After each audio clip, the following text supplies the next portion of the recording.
Writer's block is a problem that a lot of us writers suffer with, and it's a lot more common than we'd like to think or even talk about. It's a period of time where we don't feel like we can create anything, or that we can't create anything good. Our brain is fried and we just can't. I do go through writer's block every once in a while, and I have a hard time figuring out where I want to go or what I can do with my writing when I feel that. So in today's video, I'm going to go through what I do to overcome my writer's block. But before we do that, don't forget to like and subscribe and ring that bell so you get notified every time I upload a video. I upload twice a week with fun book-related content. First up, I try to not stress about it. Okay, I do stress a little, but I'm just a very stressed person overall. I just stress a lot. But what's really important is not letting it get to you. The less you freak out over it, the shorter it may last. Because if you're freaking out over writer's block and how you can't create anything, it can make the block in your brain last longer. Putting pressure on yourself to work during a time when you can't isn't going to help you work better. It's like trying to walk on a broken leg because you just want to be able to walk again. You have to let your leg heal before you go gallivanting on it. So what are some things that I do to help me overcome my writer's block? Well, first, I try to find something I can do to just relax, like watching my favorite movie or a TV show. Like having a nice glass of tea or water.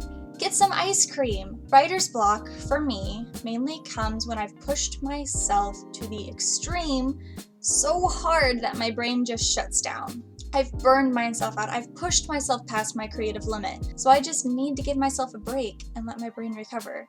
Back in January, I wrote and edited 40,000 words in just over 2 weeks.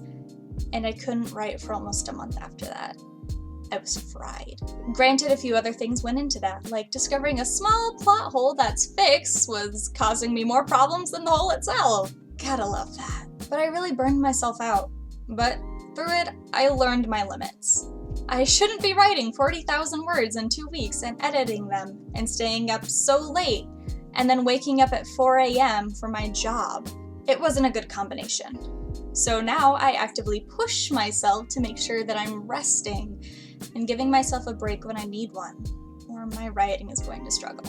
Next, something else you can try is doing something creative for fun. I'm a pretty creative person, but lately all I've done with my creative energy is poured into my writing. And while that isn't a bad thing, my creativity also needs to go into fun things as well. So when I'm feeling down or blocked, I go into another creative outlet. And I'm trying to do that more on the reg now. I love painting and knitting. I also want to get back into sketching more. I think creative people need to be creative in ways outside of work, or your passion and fun gets bogged down. Do something fun and creative for yourself. Doodle for 5 minutes every day. Learn how to knit. Heck, I'll teach you how to knit. Read your favorite book again. Take care of yourself and your creativity. Physical activity is also super important. We can't just be sitting on our bum all day. Get your blood flowing, get some sunlight. I know people are so sick of hearing that we need sunlight, but as humans, we really do need sunlight. I love having my curtains drawn open wide while I work, and now I keep them open all day long and all through the night, which sometimes isn't the best because I live in the middle of the woods, so I'm always terrified of night creatures coming. Or I work with having my door open if I can, if it's nice out.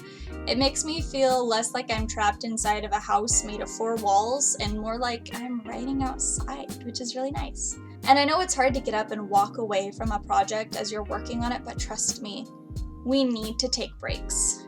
We need sunlight, we need movement. Even if all you can do is stand in front of your window and absorb some sun, go for it. Or if you can, maybe buy a sun lamp to keep on your desk. It really does help. Next point is to have a clean workspace. You'd be surprised how far that can go in helping with your creativity. A cluttered space can clutter your mind and cause stress, and we don't need stress.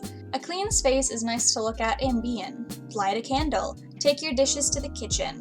Throw away all your trash and organize your papers. It can also help with your sense of accomplishment. When we accomplish something, we feel really good, and it encourages us to work more because we want to keep feeling good. And after trying a few of these things, and if it isn't working, go back and read what you've written already for your work. from the start. Sometimes going back to the beginning can help us know where we're going.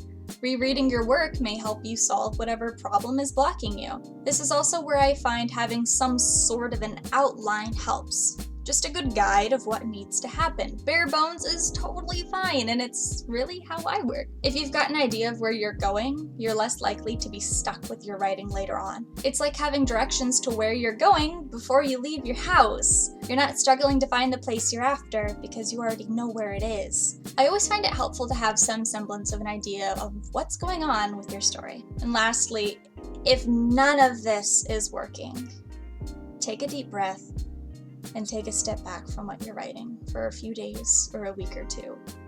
Take some time away from staring at your pages and being frustrated at not being able to write at all. Taking a step back allows you to come back with fresh eyes, and taking a small break isn't bad. It can be really helpful. Recharge and relaxed. You're determined to work hard. Taking a break isn't going to destroy you. Now, this last one is just a little bonus tip that I found worked well for myself, but may not for others, and is definitely not highly encouraged. But for a good while, I was working on 2 stories at once. If I got blocked for one, I would hop over to the other, and I would find that I could write for it when I couldn't for my first story. I would also switch which project I was working on each day, unless I felt blocked or was more inspired to write for the other one more. The reason I'm not doing that right now is because I did finish the first story I wrote, and I'm letting it breathe for a while before I go back in for the 3rd draft of it, which I am very excited about. So at the moment, I'm only focusing on my current manuscript and book I'm hoping to publish this year. We'll see how the process goes. I'm not trying to push myself right now because I'm planning on self-publishing, and I do have a day job supporting me, so I don't have financial pressure pushing me to publish this book to pay my bills. Now, let me know in the comments down below what your tips are for helping with writer's block. Do you get writer's block? I want to hear about it. Let's have a fun chat. You can also chat with me over on social media. I'm on Facebook, Twitter, and Instagram, and don't forget to subscribe and ring the bell. Alright, I hope that you've had a wonderful time with me here today. Bye!